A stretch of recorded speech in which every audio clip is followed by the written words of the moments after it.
오늘 새생명 축제를 맞아서 오늘 이 자리에 오신 분들을 환영합니다.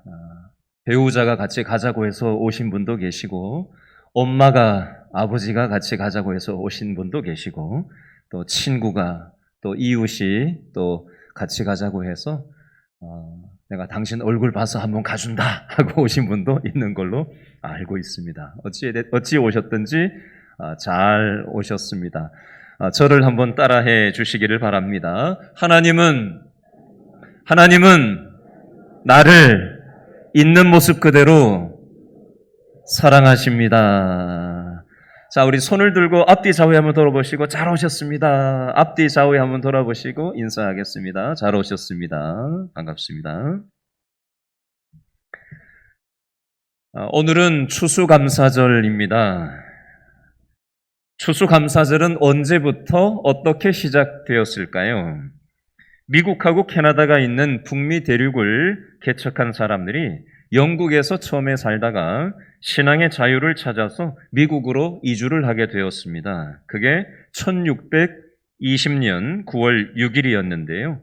배에 102명이 타고 출발을 해서 11월 중순에 북미 대륙에 도착했습니다.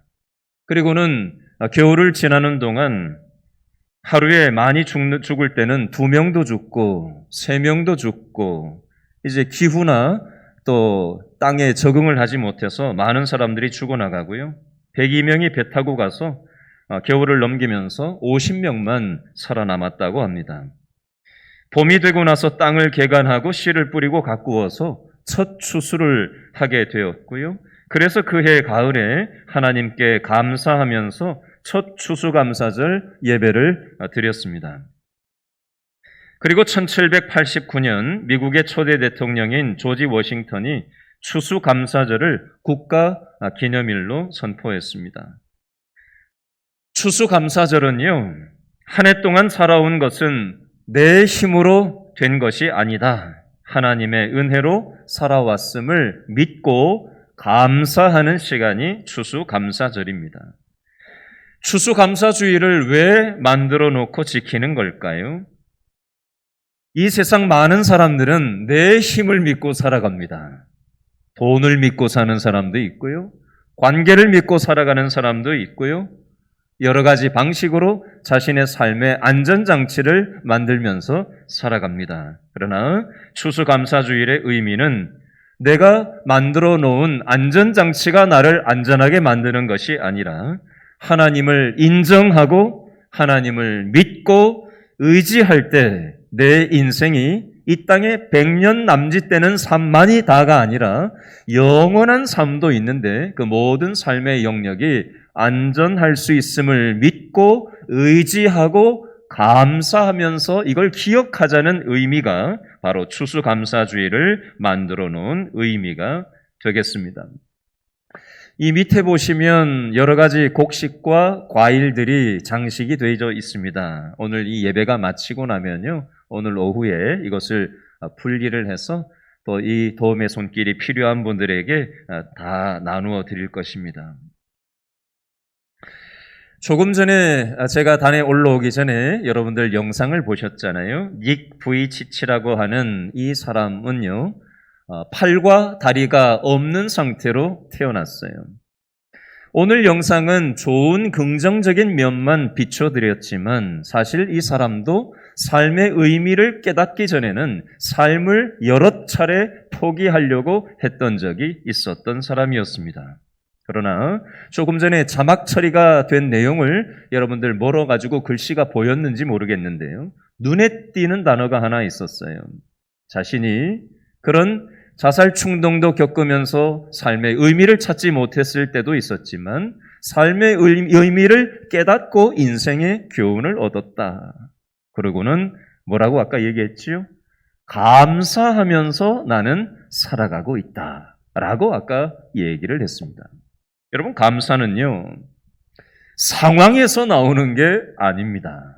감사는요, 이 세상 만물을 지으시고 나를 지으신, 연약하면 연약한 대로, 손과 발이 없으면 손과 발이 없는 그 상태 그대로, 있는 모습 그대로 나를 사랑하시는 하나님을 믿고 인정하고 의지하는 사람이 고백할 수 있는 것이 바로 감사입니다. 닉 부이치치는 이것을 깨닫고 감사하면서 기쁨으로 살아가고 있고, 또 나와 같이 또 다른 방식으로 삶의 답을 알지 못하고 소망을 알지 못하고 마음의 장애를 가지고 살아가는 전 세계 수많은 사람들에게 삶의 소망과 살아야 될 이유를 알려주는 그런 축복의 통로로 살아가고 있습니다. 오늘 우리가 읽은 요한복음 15장 13절, 14절, 15절 말씀에 보면 각 절마다 똑같은 단어가 하나씩 나옵니다. 아까 읽으면서 여러분 눈치채셨는지 모르겠는데요. 15장 13절에 보니까 친구라는 단어가 나와요. 그렇죠? 13절에 친구 동그라미 표시를 해보시고요. 14절에도 보니까 친구라고 되어 있고요. 15절 셋째 줄에도 친구라는 표현이 각 절마다 한 번씩 감사라는 표현이 반복 강조되고 있습니다. 먼저 13절 말씀의 감사는 어떤 의미를 담고 있냐면요. 친구를 위해서 자기 목숨을 버리는 사랑에 대해서 얘기를 하고 있습니다. 14절에 보면 하나님의 뜻대로 이 세상을 살아가면 하나님의 친구라고 얘기를 하고 있습니다. 15절에 보면 하나님은 우리를 종으로 노예로 부리시는 분이 아니라 우리의 친구가 되어주시는 분이다 라는 의미로 15절 말씀이 기록되어져 있습니다. 그냥 그런 줄 아시고요. 제가 알아듣기 쉽게 예를 들어서 좀 설명을 해보겠습니다. 어제 저녁에 제가 식당에 가서 음식을 시켜놓고 이렇게 앉아 있는데 바로 옆에 대각선에 앉은 한 60대 중반 된 남자분 두 분이 제 뒤에 들어오셔가지고 자리를 잡으셨어요. 저는 식당에 가면은 누가 무슨 얘기를 하는지 귀를 쫑긋 세워서 엿듣는 사람은 아니니까 오해는 하지 마십시오. 가끔 가다가 귀에 쏙 들어오는 대화들이 있거든요. 어제 그분들의 대화가 그랬어요. 경상도 부산 분들이신 것 같은데요.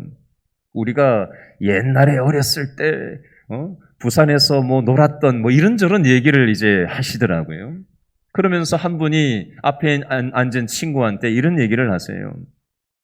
야, 너하고 나는, 자주 만나면은 1년에 한 번이나 만날까 싶고, 보통 2년에 한 번, 3년에 한 번 볼까 말까 할 정도로 자주 못 만나는데도 난 네가 어색하지가 않고 참 편하고 좋다. 이런 얘기를 하시더라고요.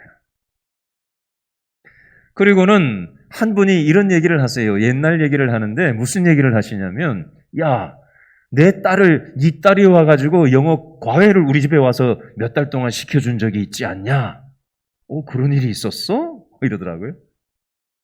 야, 그때 돈을 주려고 했더니 받지 말라고 해가지고 하는 수가 없어가 데리고 가서 네 딸을 옷을 사줬던 적이 있다? 그랬냐? 이러면서 이런저런 얘기를 도란도란 나누시더라고요.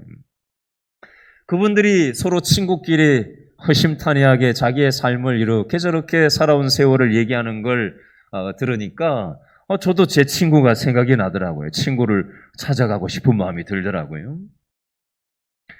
여러분들에게는 어떤 친구가 있으십니까? 2001년도에 개봉된 친구라는 영화 보신 분 손 들어보세요. 친구 1탄 많이 보셨는데요. 그때 819만 명의 한국 사람들이 영화관에 가가지고 이 친구 1탄 영화를 보셨다는 통계가 있습니다. 비디오까지 본 사람은 더 많겠죠? 21년 전이니까 요즘에 영화 한 번 나오면 전국에 싹 배급이 되는데 21년 전에는 전국에 쫙 깔렸던 시절이 아니란 말이에요. 근데도 819만 명이 21년 전에 봤다라는 거는 이게 굉장히 인기가 요즘 영화 1000만 영화보다 훨씬 더 인기가 있었다는 겁니다. 그러면 왜 이렇게 많은 사람들이 이 친구라는 영화를 많이 보고 열광하고 인기가 있었을까? 이걸 영화 전문가들이 분석해 놓은 것을 제가 본 적이 있어요. 우리가 살아가는 세상은 점점 더 각박해지고 있습니다. 돈 문제가 걸리면 부모고 자식이고 없지요. 친구도 내팽개치는 시절을 살아가고 있습니다. 우리가 살아가는 이 세상을 친구 부재의 시대라고 얘기하는 말이 있어요. 친구가 없다는 얘기죠. 진정한 친구를 찾아보기가 점점 어려워지는 시절이라는 겁니다. 우리가 살아가는 이 세상은 나 홀로 살아남아야 하는 세상이 점점 되어지고 있습니다. 요즘 트렌드를 얘기하는 책에 요즘 시대상을 반영해서 각자 도생이라고 하는 표현을 트렌드 책에서 소개를 하고 있습니다. 나 혼자 각자 살아남아야 된다는 뜻이에요.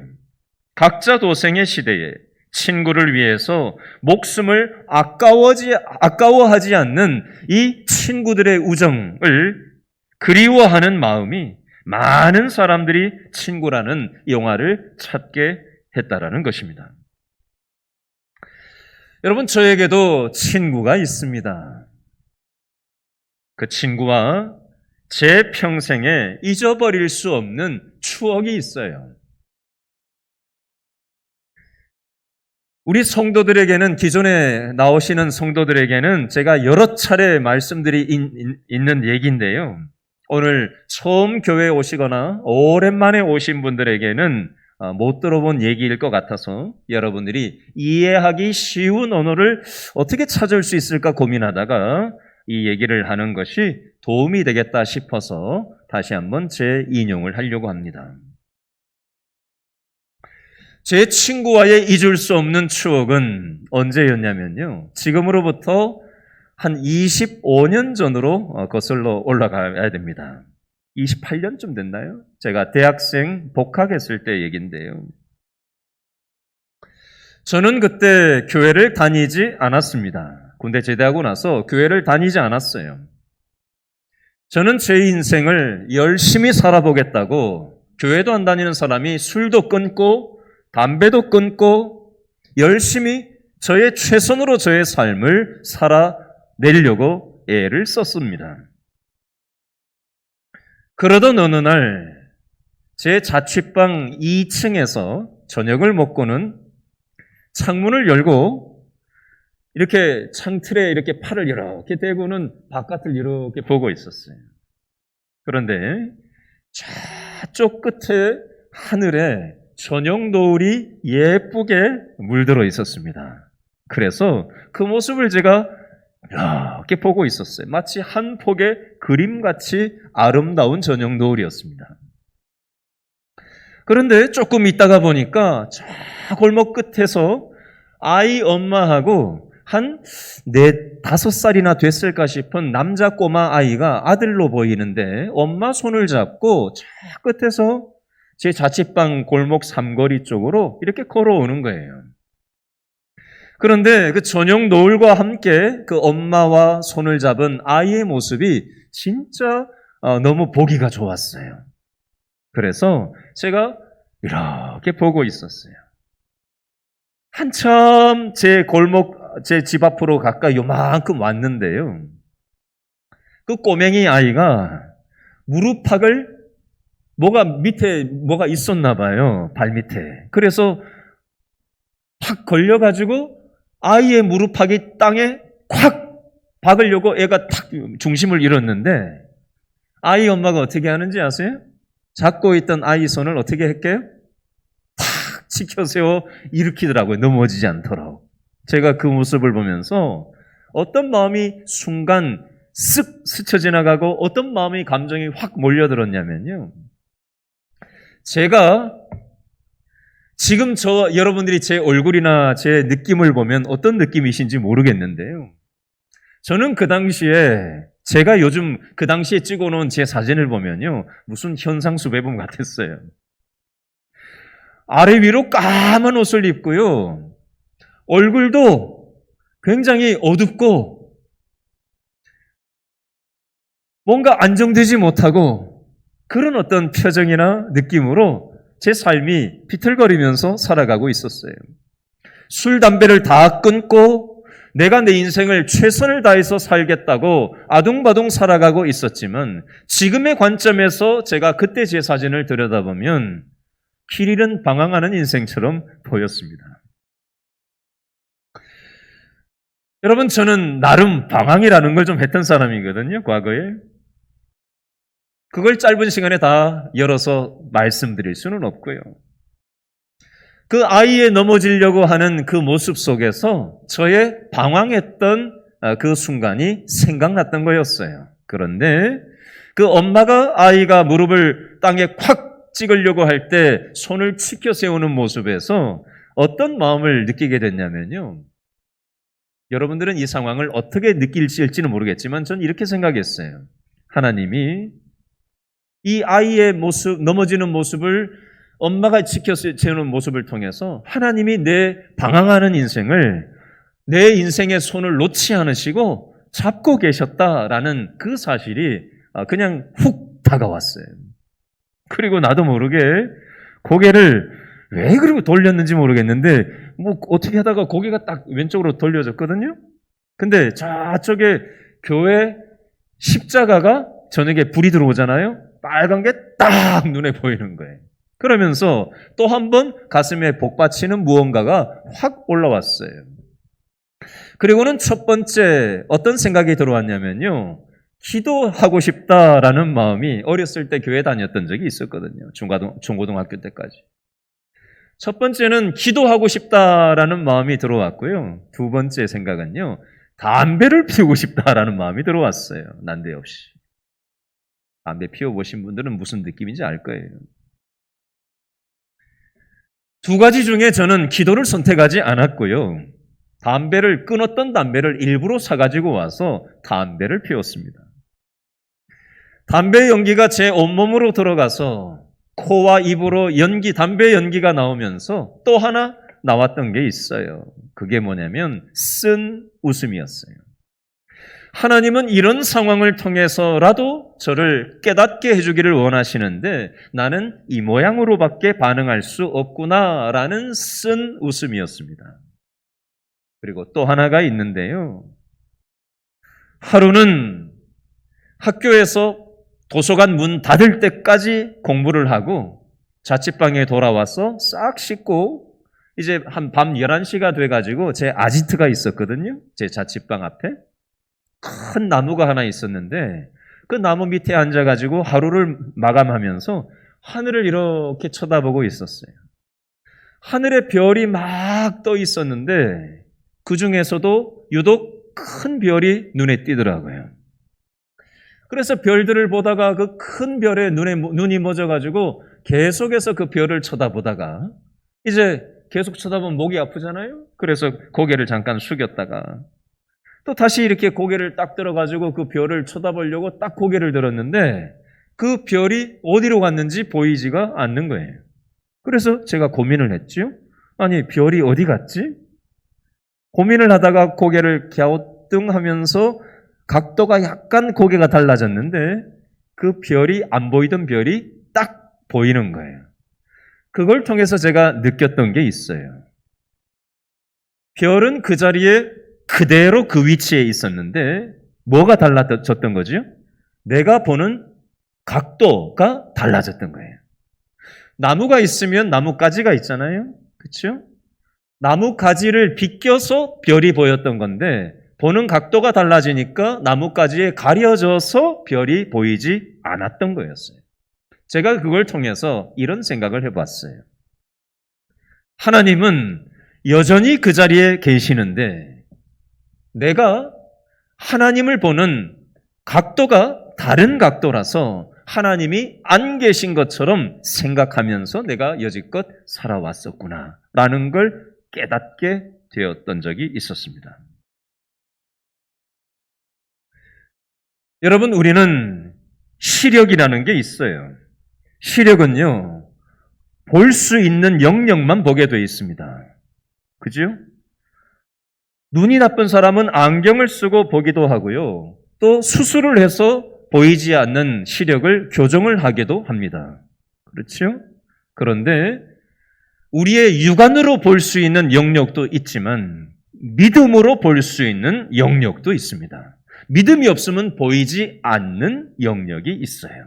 여러분, 이 세상은 눈에 보이는 영역만 있는 것이 아니라 눈에 보이지 않는 영역도 있다라는 사실을 여러분 한 번쯤은 생각해 보실 수 있으면 좋겠어요. 얼마 전에 문화부 장관을 지냈던 이어령 씨가 천국을 갔지요. 한국의 대표적인 지성인 중에 한 사람이었던, 책도 100권 이상 써내신 세계적인 지성인이자 우리나라 지성인 중에 대표자였던 우리 이어령 씨가 최근에 천국에 갔는데요. 이분이 하나님을 믿지 않고 대부분의 세월을 살아오다가 자기 딸이 먼저 믿고 나서 천국 가고 나서 그 바람에 하나님을 믿음으로 받아들이게 됐어요. 그리고 썼던 책이 지성에서 영성으로라는 책을 쓰던 적이 있어요. 자신은 지성의 세계가 다라고 생각했고 눈에 보이지 않는 영적인 세계는 믿지를 않으니까 우습게 생각을 하고 살아왔다는 거죠. 그런데 하나님을 믿음의 대상으로 받아들이고 나니까 지성의 세계는 굉장히 작은 영역이고 믿음의 세계가 엄청난 영역이라는 것이 믿음의 눈이 열렸다라고 하는 표현을 제가 그 책을 통해서 봤던 적이 있어요.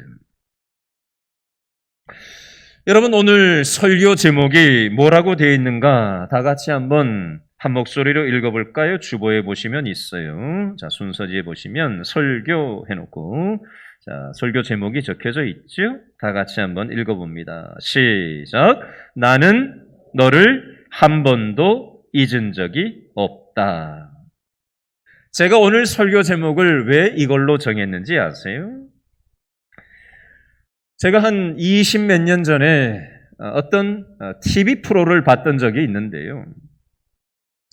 무슨 방송국에서 했는지 무슨 프로그램 제목인지 저는 그 내용은 기억을 하지 못해요. 그런데 거기에 나오는 내용은 제가 정확하게 기억을 하고 있습니다. 무슨 내용이었냐면요. 옛날에 우리나라에서 남북 이산가족 찾기를 하는 방송이 한창 나왔던 적도 있었고요. 그리고 나서 그 다음에 국내에서 잃어버린 가족 찾기, 해외로 입양된 자녀 가족 찾기, 뭐 이런 프로그램이 한동안 좀 나왔던 적이 있었어요. 그 프로그램에서 있었던 내용입니다. 70년대를 배경으로 하는 그런 실제 있었던 한 가정의 내용인데요. 남편은 없고요. 젊은 엄마가 아들 셋을 홀로 키워내는 그런 집이었어요. 돈이 없으니까 뭐 그 시절에 무슨 어린이집, 유치원이 있었겠어요? 있어도 돈이 없으니까 못 보냈겠죠. 남편도 없이 아이를 셋을 키워내려고 했으니 얼마나 먹고 살기가 어려웠겠어요? 시장에서 뭘 하나 놓고 이렇게 팔면서 생계를 이어가는 어렵게 사는 한 가정이었어요. 큰아들, 둘째 아들, 셋째 아들 이놈들을 그냥 집에 떨고 놓고 엄마가 하루 종일 그냥 시장통에 가서 일하고 그 돈으로 아이들을 먹여 살리는 어렵게 살아가는 가정이었어요.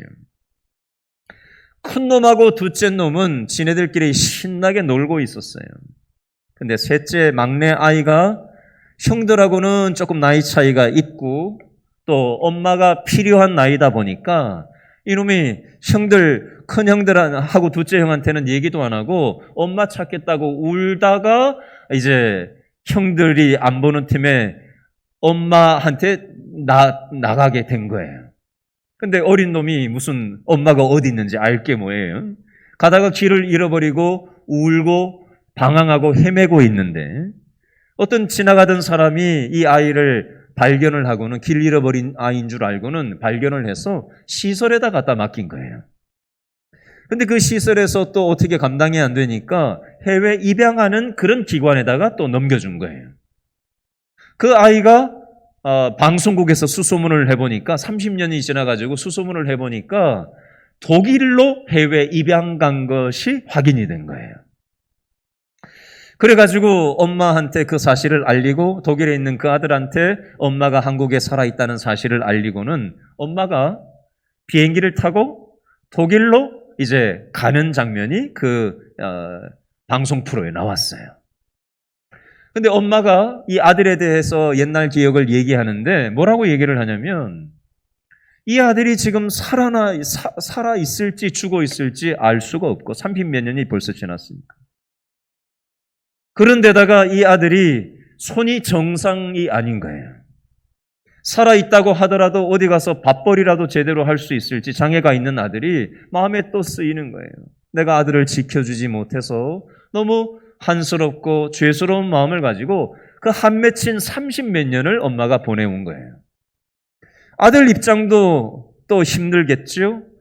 요즘도 그렇지만 벌써 70년대에 독일로 입양을 갔으니 이 아이가 장애도 있는 데다가 70년대에 독일 입양을 갔으니 얼마나 인종차별을 당했겠냐고요. 그 서럽고 한스러운 세월을 먼 타국 땅에서, 이국 땅에서 보내면서 아들은 아들 나름대로 힘들었을 것이고 엄마는 엄마 나름대로 힘들었을 거 아니에요?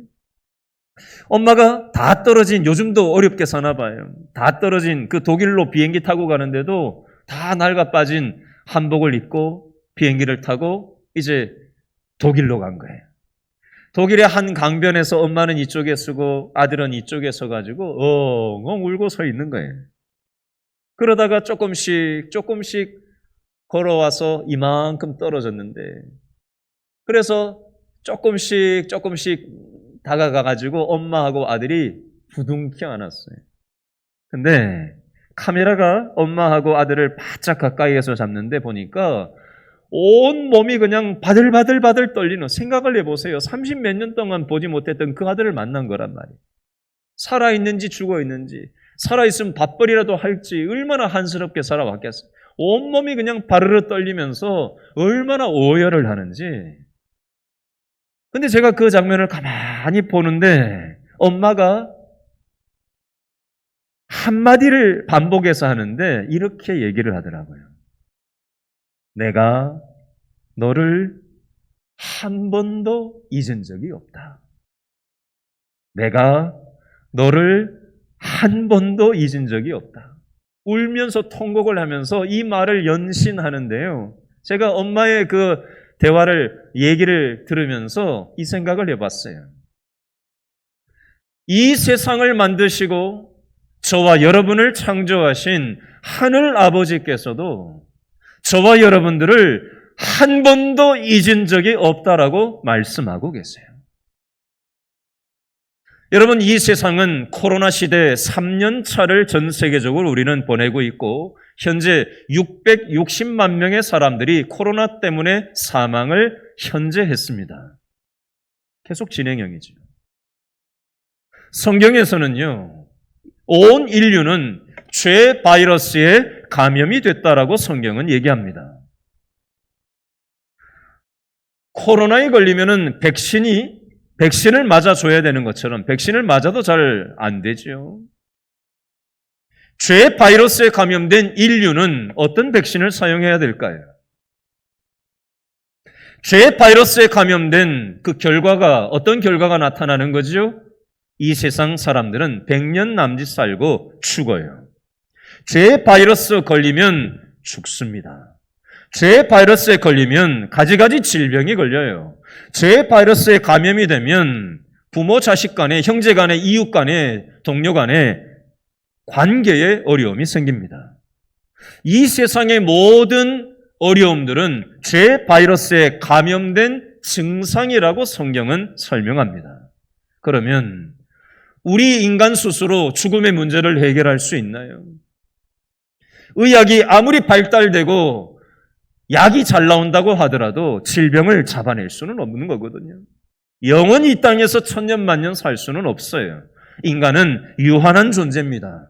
굉장히 지식이 많고 돈으로 다 될 수 있을 것 같고 내 힘으로 다 할 수 있는 자신감이 충만한 때도 있지만 살다 보면 우리는 이런저런 인간의 한계 상황을 겪으면서 돈으로 안 되는 게 있구나.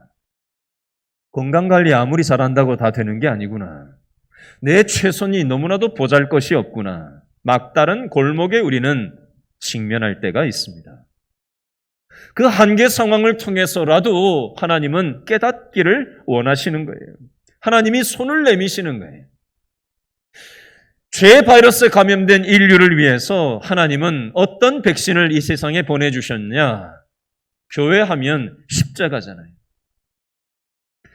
우리 인간의 죄를 해결할 수 있는 유일한 방식, 십자가를 영어로 얘기하면 the way라는 표현을 씁니다. 더는 정관사 더는요, 유일하다는 뜻이에요. way는 길입니다. 유일한 길. 죄 바이러스의 유일한 길, 유일한 해결책은 바로 십자가의 방식밖에는 없다고 성경은 명확하게 말씀합니다.